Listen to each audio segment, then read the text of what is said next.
basement fire erupted as tenants were handing out candy for Halloween last night.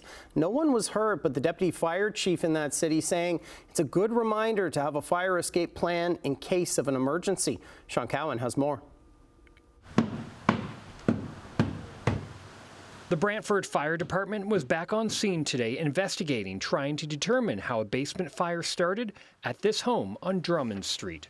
So about 7:30 last night, crews were called to reports of smoke showing from the basement of this residence, and first arriving crews did note that there was smoke showing from the basement, and they took aggressive actions to deal with the fire. The next door neighbor says one of the men who lives there was handing out candy for Halloween at the time. He was sitting on the front porch when giving out candies and stuff.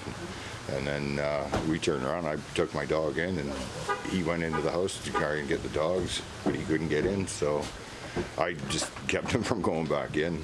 He tried hard to get in there. While all three tenants did make it out okay, their three animals did not. Tragically, there was 2 dogs and a cat that perished in this fire. Crews did try to resuscitate the animals, but were unsuccessful.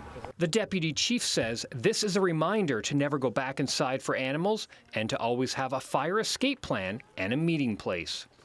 Part of this story is the occupants were waiting outside when the crews arrived, and yes, it's important that everybody make sure their smoke alarms work. Not enough smoke alarms in the province of Ontario work, and that's why, unfortunately, we have fatalities that we do. In some cases, people don't know to get out of their house, but the good news story is this family was waiting outside, and we encourage people to have a plan to get out of their house should a fire occur. No word yet on how the fire started or if the home had working smoke alarms. That will be part of the investigation. And the deputy fire chief in Brantford says this is a good reminder to check your smoke alarms. He says less than half of the people in Ontario actually have working smoke alarms.